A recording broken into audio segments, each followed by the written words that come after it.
Welcome to IVF This, episode 41, Thought-Colored Glasses. Welcome to IVF This. I'm your host, Emily Ginn. I'm a mother to two beautiful and feral boys. I'm married to my favorite person in the world. I'm a social worker, a life coach, and an IVF warrior. I'm here to teach you how to manage your mind and emotions during your IVF journey, to break free from anxiety and regain control of your life, even in the midst of infertility. I'm going to teach you to say IVF this to how we think about, talk about, and experience infertility. Let's go. Hello, my beautiful friends. I'm so happy to be talking to you on this sweltering day in Austin. The summer here has not been terrible. It's actually been a bit milder than normal, but I'm not someone that tolerates the heat very well. I kind of melt like a cheap candle and it's not very visually appealing. And every time I record, my producer asks that I turn off all the fans. So the 30 minutes it takes me to record, a little bit uncomfortable, but I do it for you because I want to. This is for you guys. Overall, in the world of IVF This, things are going really well. I do want to take a minute and talk about something that has been on my mind for a while. It's kind of been brewing for a little bit. In October, I will be launching a small group coaching program. 5 to 10 of us IVFers will meet weekly. We'll have video lessons available and a few other fun things that I will share in greater detail later. But I'm announcing it now at the end of August because if you want to get in on that or at least get more information and details, you need to get on my email list. This is where I'll be sharing the bulk of the information, and it's where you're going to get the most up-to-date information on the group coaching program. The way you get on my email list is by going to my website, www.ivfthiscoaching.com, or you can find it on my social media profiles on Instagram and Facebook at IVF This Coaching, and take my free mini course called 3 Simple Steps to Manage Your IVF Anxiety. It's a 15-minute video that lays the foundation for how I teach you to change your relationship with anxiety. I have not met someone yet going through fertility treatments that doesn't have anxiety.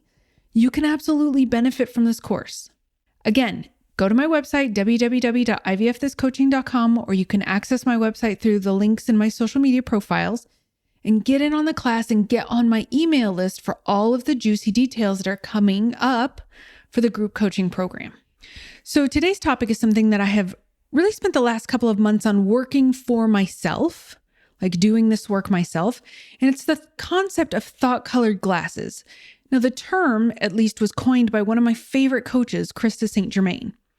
I had her on my podcast a few months ago talking about post-traumatic growth, and I absolutely adore her. If you haven't already listened to that one, check that one out. This term, thought-colored glasses, is of course a play on the phrase rose-colored glasses. Most of us have probably heard that term. I think it was a really popular phrase from prior generations, but it basically means that when someone is wearing rose-colored glasses, that they're kind of being naive or only focused on the good things and ignoring or refusing to look at the not-so-great things. It's usually not said in the kindest or most encouraging ways. It's kind of like telling someone that they're being unrealistic. But I want you to think about when you've worn tinted glasses, right? Most of you listening have probably lived through the early 2000s and some of the less than stellar fashion choices like blues and yellows and variously colored tinted glasses. Now we can look back on and cringe. It's fine. But I want you to think about putting on a pair of those right now.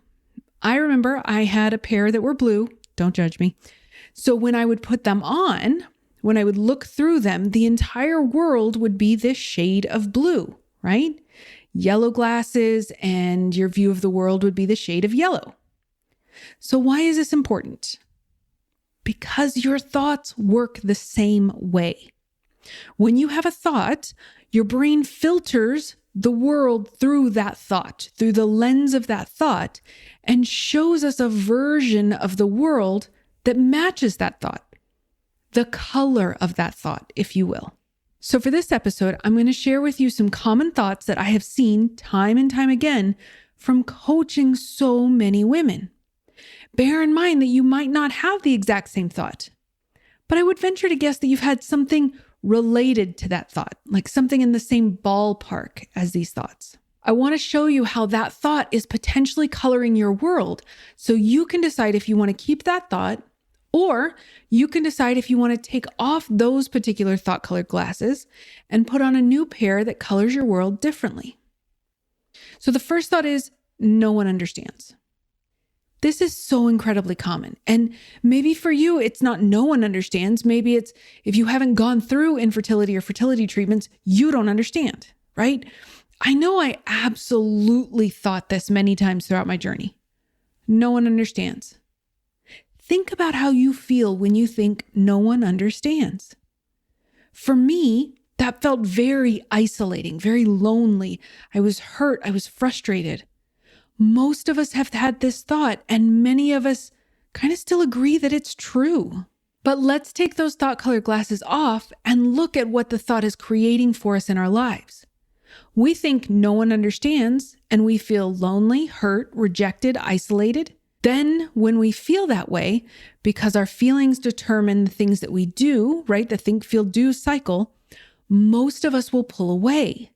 We shut down, we stop sharing, we isolate, which results in us not giving people the opportunity to understand because we're pulling farther and farther away. Now, sometimes you might want to make that choice. Sometimes you might not want to share things, and that's incredibly reasonable and totally common. There's no right or wrong here. This is about creating awareness around how your thought, no one understands, colors how you perceive the world. Okay, so the second thought is, this shouldn't be happening, or we shouldn't have to do this. This one was certainly in my Rolodex of thoughts for a very long time. This shouldn't be happening. We shouldn't have to struggle like this. This should be easier. This comes up with infertility, IVF, and particularly losses.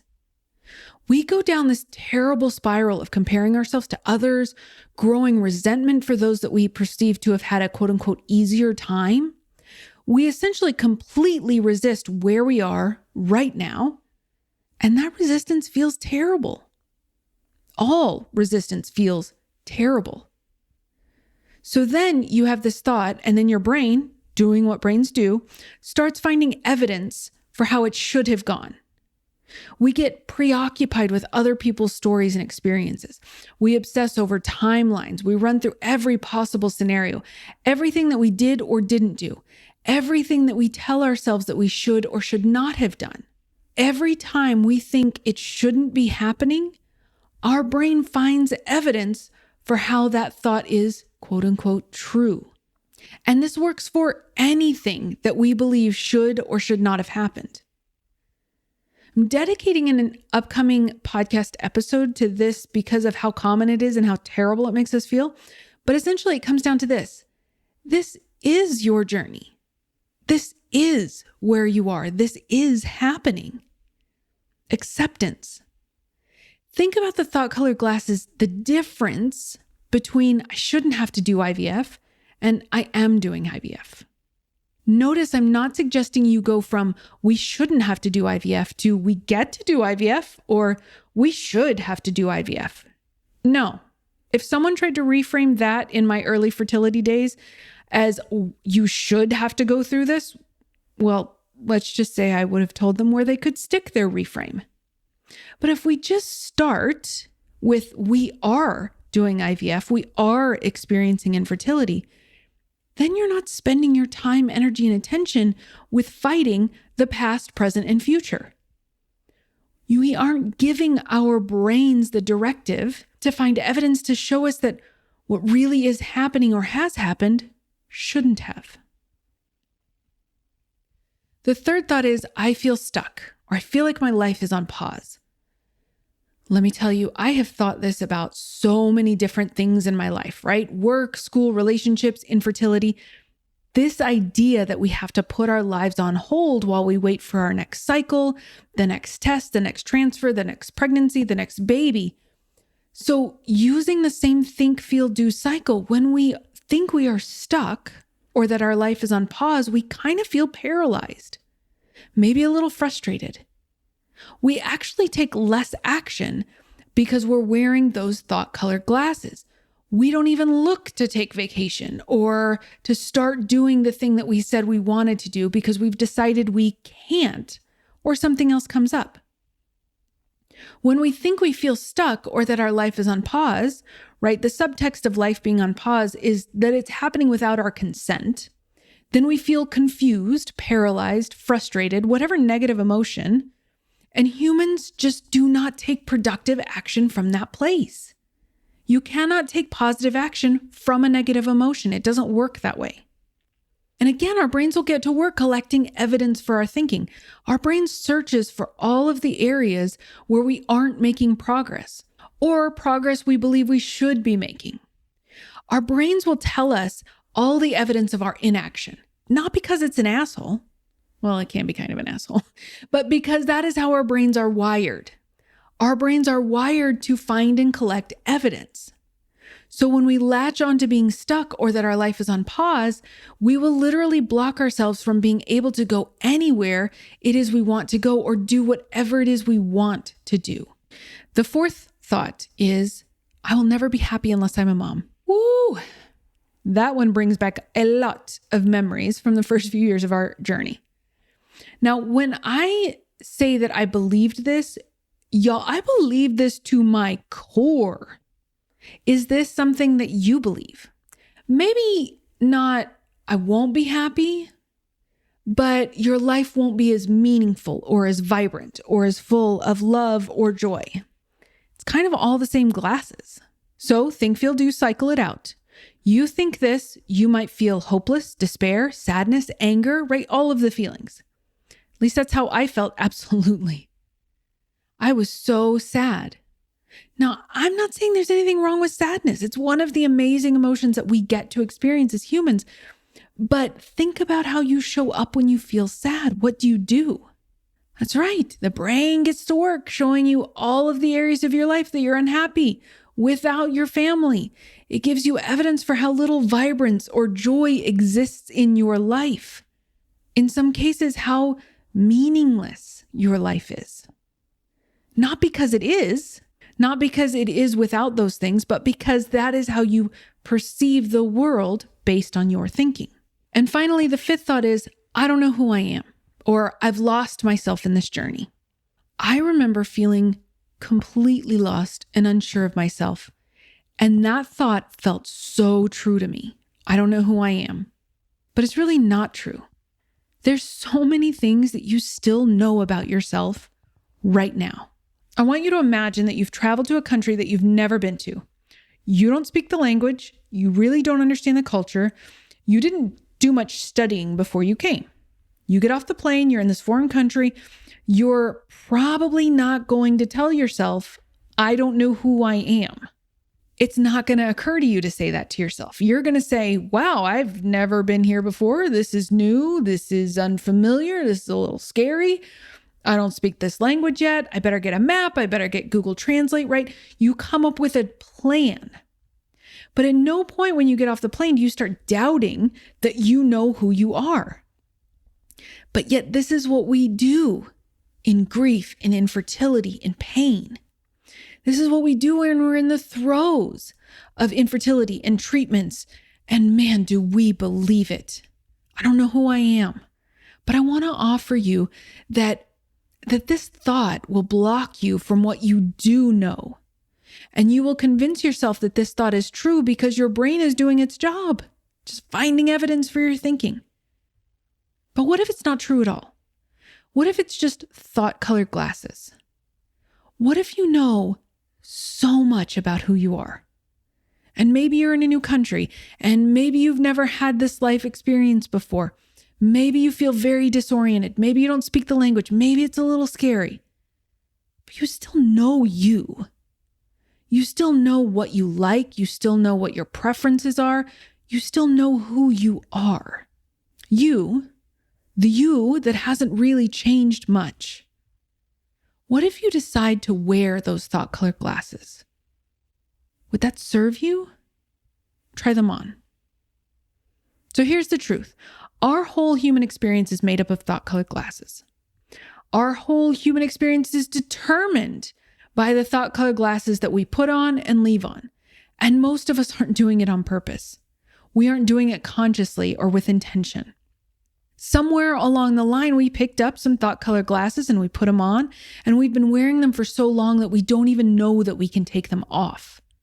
We don't even know we're wearing them anymore. It's just the way that we see the world.